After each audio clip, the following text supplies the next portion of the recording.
Hello friends, welcome back to another video. So I thought I would do a very quick little mini vlog for spring break when boyfriend and I went to Galveston here just a couple of weeks ago, and just kind of give you like a little hits and misses of the things that we liked, the things that were maybe not the best. You'll kind of have, you know, a rough idea of some spots that you might want to hit up or might want to skip. The beaches in Galveston are obviously not going to be like that like white sugar sand. They're still really good. It's in my mind, because I live in a landlocked state, like a beach is a beach. So my whole thing was like, I just want to read on the beach.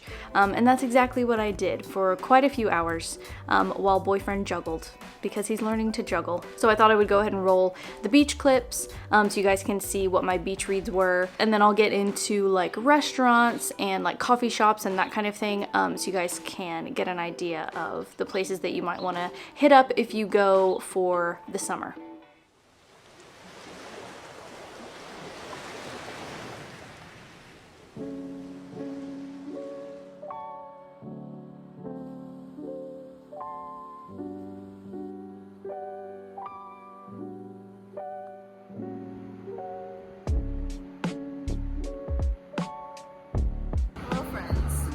Probably not hear me at all.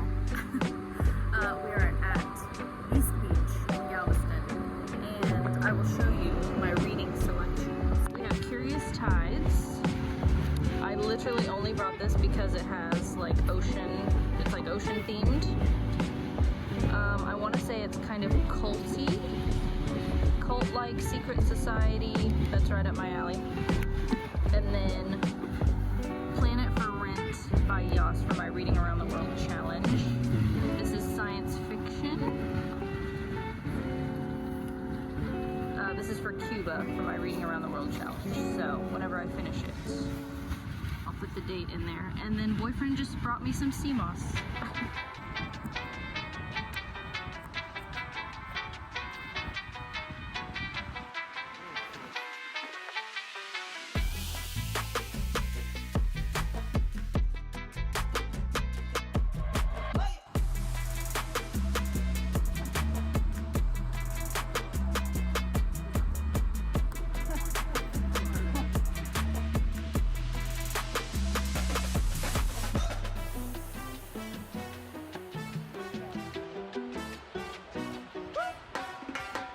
Can you do the electric slide at the same time?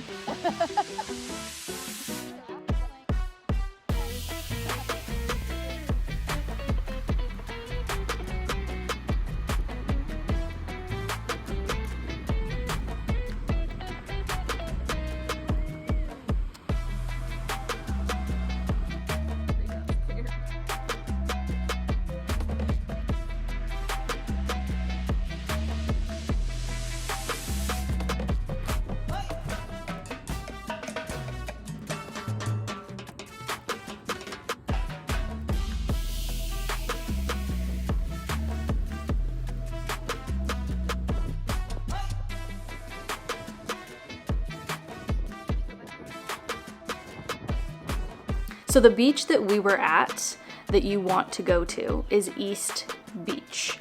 East Beach, that's where it's at. The actual Seawall Boulevard, like the main strip where it's only parallel parking, obviously it was spring break, so it was super busy anyway, but the beaches right there are not, like when they're literally along the seawall, they're not great. There's a lot of like, it's concrete steps that you walk down and then boom, there's the water. There's not actually a lot of beach. It's super crowded. We did not go there at all. I'm talking about the places like nearest, like the pleasure pier and the fishing piers. Skip that, go east. There are also some beaches on the other end of the island, like on the west end, like Babes Beach and a couple of other ones that are supposedly less crowded as well. It was almost like nobody was there at all. It was a lot sandier there too, like the sand was just like nicer quality. I don't know why. It was just bigger. It was more like a proper beach. It honestly reminded me of the first time I went to Florida back in, I think it was like 2022. We were in like the Fort Walton Destin area. It reminded me a lot of that, to be completely honest. Now in terms of restaurants and like activities, things to do, because we were there literally during spring break, we purposefully kind of chose to not do the touristy things. I feel like this is generally a good tip and kind of a good rule of thumb is if you're going somewhere and it's like the height of summer or like peak season, whatever, just skip the really touristy things. A lot of times, because it's so crowded, doing those particular things like the Pleasure Pier where you have to pay just to walk, it was so packed that honestly we preferred to just kind of look at it from afar and just wave as we drove by. Another thing that we skipped, Moody Gardens. I get it. I totally understand. They are super popular. They're really cool. We could actually see the little pyramid from our hotel window. And I was curious about them. I actually had them on our little sort of rough itinerary, like our little list of things that we might want to do. But it's kind of expensive. We were trying to be like really frugal on this trip. So we paid for gas to get there because we drove. We didn't fly.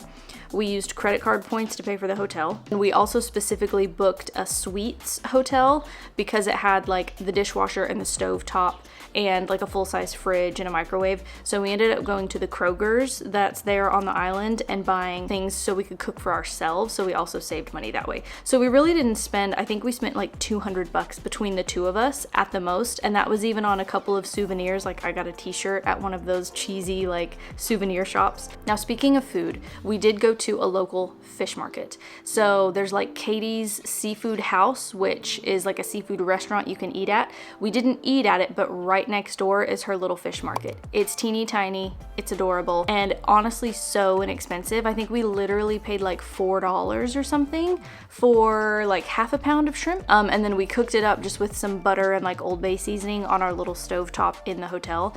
And it was so good. It was so fresh. It was so busy and active with all of the guys bringing in all the fish and the big like drums of ice that they were putting them on. Katie's Seafood Market is on the same sort of like strip, the same side of the island that a lot of the piers are on.